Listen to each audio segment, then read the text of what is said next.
নমস্কার, তোমাদের সবাইকে সানাস স্মাইল এডুকেশন সেন্টারে স্বাগত জানিয়ে আজকের ক্লাসটি শুরু করছি। আজকে তোমাদের সঙ্গে আলোচনা করব তোমরা যারা নবম শ্রেণীর দ্বিতীয় পর্যায়ক্রমিক মূল্যায়ন পরীক্ষা দেবে তোমাদের জন্য রায় ও মার্টিন প্রশ্নবিচিত্র থেকে আজকে সমাধান করব নবম শ্রেণীর ভূগোল বিষয়ে মধ্যশিক্ষা প্রদত্ত নমুনা প্রশ্নপত্রে যে সেটটি দেওয়া আছে তার সমস্ত প্রশ্নের উত্তরের সমাধান করে দেখাবো। চলো দেরি না করে মূল বিষয়ে যাওয়া যাক। তার আগে তোমাদের সিলেবাসটা একটু দেখিয়ে দিই কোন কোন অধ্যায় থেকে সেকেন্ড ইউনিট টেস্ট থাকবে। দেখো, প্রাকৃতিক ভূগোল থেকে থাকবে 3 নম্বর অধ্যায় 4 আর 5, আর আঞ্চলিক ভূগোল থেকে থাকবে 8 নম্বর অধ্যায়, অর্থাৎ পশ্চিমবঙ্গের অবস্থান ও প্রশাসনিক বিভাগ, প্রাকৃতিক পরিবেশ। দেখে নাও তোমরা কোন কোন অধ্যায় থেকে কত নাম্বার থাকবে, একটু দেখে নাও নাম্বার বিভাজনটি। চলো এবার আমরা মূল বিষয়ে যাই। দেখো কি আছে, বিভাগ কয়ে এক দাগে আছে পৃথিবীর মাঝ বরাবর পূর্ব পশ্চিমে বিস্তৃত 0 ডিগ্রি কাল্পনিক রেখাটির নাম হলো নিরক্ষরেখা, অপশান ডি। 2 দাগ দেখো, প্রশ্নের উত্তরটা হবে অপশান ডি। পরবর্তী দেখো 3 দাগ, প্রশ্নের উত্তরটা হবে অপশান এ। 4 দাগ দেখো, প্রশ্নের উত্তরটা হবে অপশান এ, আগ্নেয় পর্বত। পরবর্তী দেখো 5 দাগ, 5 দাগের প্রশ্নের উত্তরটা হবে অপশান বি, রেগোলিত। 6 দাগে আছে উত্তরবঙ্গের একটি নদী হলো, উত্তরটা লিখবে তিস্তা, অপশান ডি। 7 দেখো পশ্চিমবঙ্গের পশ্চিমে অবস্থিত রাজ্যটির নাম, উত্তরটা লিখবে ঝাড়খণ্ড, অপশান ডি। পরবর্তী দেখো বিভাগ ক্ষয় ঠিক ভুল, 1 দাগেরটা ভুল, 2 এরটা ভুল। পরেরটা দেখো 1 দাগের কি আছে, পশ্চিমবঙ্গের অবস্থিত ভারতের উচ্চতম রেল স্টেশন হবে ঘুম। 2 দেখো নদীবাহিত পলি সঞ্চারিত হয়ে প্লাবন সমভূমি গঠন করে। পরেরটা দেখো কয় স্তম্ভের সঙ্গে ক্ষয়স্তম্ভ মেলাও, 1এরটা হবে 3, 2এরটা হবে 1 আর 3এরটা হবে 2। পরবর্তী দেখো একটি বাক্যে উত্তর দাও, এই প্রশ্নের উত্তরটা হবে 90 ডিগ্রি পশ্চিম। পরবর্তী দেখো বিভাগ কয়, যার প্রশ্নের মান হচ্ছে 2। একে আছে মূলমধ্য রেখার দুটি তাৎপর্য উল্লেখ করো, উত্তরটা দেখো। তোমরা এই প্রশ্নের উত্তরটা এটাও লিখতে পারো, এছাড়া পাঠ্য বই থেকে একটু দেখে নিও। হ্যাঁ, আমি দেখালাম গুরুত্বটা। পরবর্তী দেখো অক্ষাংশ কাকে বলে, অক্ষাংশ কাকে বলে, দেখো প্রশ্নের উত্তর অক্ষাংশ কাকে বলে। দেখো অক্ষাংশ কাকে বলে সুন্দর করে দেওয়া আছে, তোমরা অবশ্যই পড়ে নিয়ে লিখবে। পরবর্তী প্রশ্ন দেখো কি আছে, ব্যবচ্ছিন্ন মালভূমি গঠিত হওয়ার দুটি শর্ত লেখো। দেখো প্রশ্নের উত্তর। দেখো সৃষ্টির কারণটা একটু লিখে নাও, বৈশিষ্ট্য দেখে নিতে পারো। আচ্ছা, পরবর্তী দেখো আগ্নেয় পর্বতের দুটি বৈশিষ্ট্য উল্লেখ করো। দেখো প্রশ্ন উত্তর। দেখো এখানে বেশ কিছু দেওয়া আছে, তোমরা এখান থেকে পড়ে নিয়ে লিখবে। পরবর্তী দেখো 3 দাগ, 3 দাগের প্রশ্নটা দেখো, তোমাদের উত্তরটা দেখাই।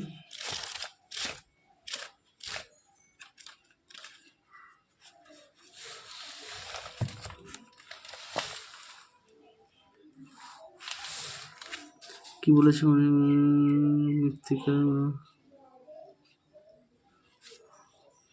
দেখো এই প্রশ্নের উত্তরটা তোমরা এই 3 নম্বর পয়েন্টটা দেবে শস্যাবর্তন, আর এখানে এই 8 নম্বর পয়েন্টটা দেবে জৈব সার ব্যবহার বৃদ্ধি, এই দুটো পয়েন্ট দেবে এখান থেকে এই অবধি।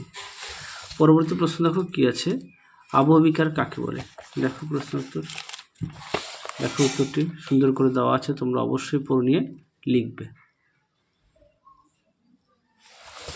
পরবর্তী প্রশ্ন দেখো, পশ্চিমবঙ্গের সর্বাধিক বর্ষণযুক্ত হচ্ছে বক্সদুয়ার, আর শুষ্কতম স্থান হচ্ছে দুটির নাম, উত্তরটা লিখবে ময়ূরেশ্বর। পরবর্তী দেখো পশ্চিমবঙ্গের জলবায়ুর দুটি বৈশিষ্ট্য উল্লেখ করো। দেখো প্রশ্নের উত্তরটি।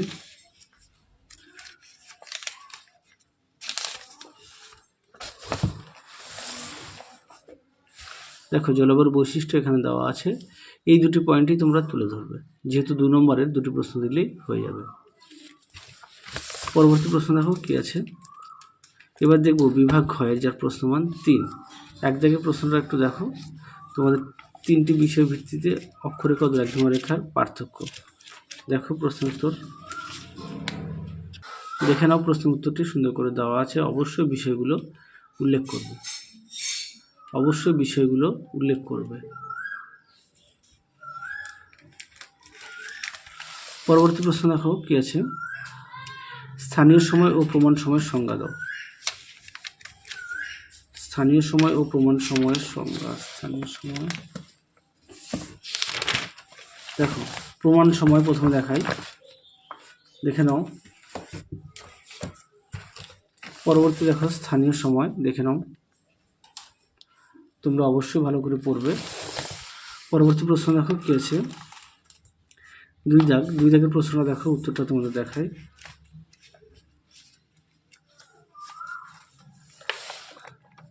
দেখো প্রশ্ন উত্তরটি,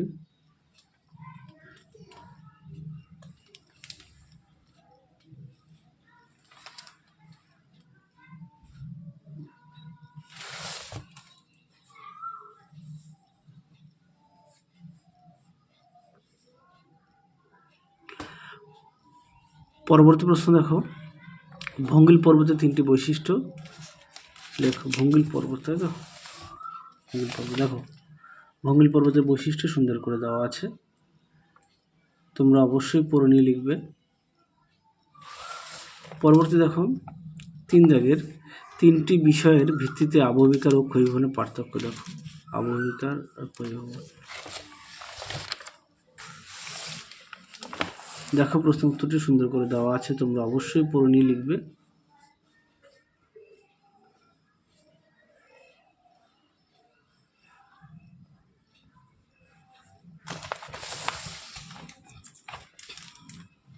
পরবর্তী প্রশ্ন দেখো,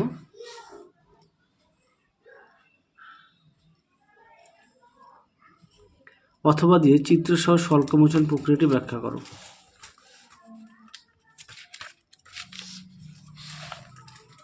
স্বল্পমোচন দেখো, স্বল্পমোচন সম্পর্কে এখান থেকে লিখবে, চিত্রটা একেবারে দেখে নাও, এই পর্যন্ত লিখবে, হ্যাঁ, এখান থেকে এই অবধি, সঙ্গে অবশ্যই উদাহরণটা দেবে। পরবর্তী প্রশ্ন দেখো, 4 দাগে সুন্দরবন অঞ্চলের নদীগুলির 3টি বৈশিষ্ট্য লেখো। সুন্দরবন অঞ্চলের দেখো,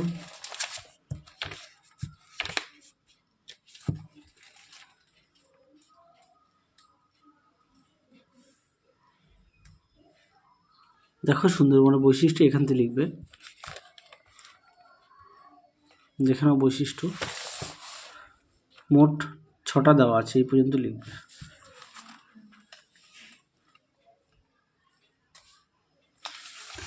পরবর্তী দেখো, পশ্চিমবঙ্গের তথ্য প্রযুক্তি শিল্পে 3টি সমস্যা উল্লেখ করো। দেখো এই প্রশ্ন উত্তরটি তোমাদের লিখে দেওয়া আছে।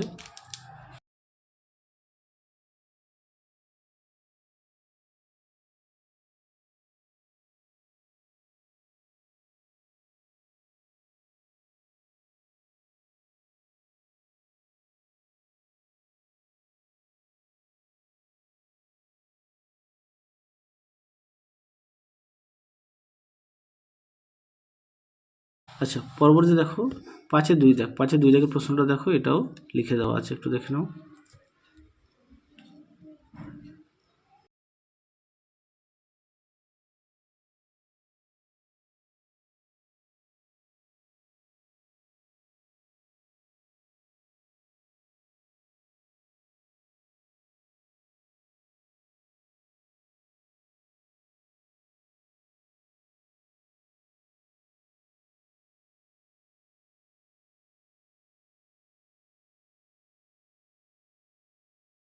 তাহলে চলো আজকের মতো এখানেই সমাপ্ত করছি, আবার দেখা হবে খুব শীঘ্রই তোমাদের পরবর্তী ভিডিওতে।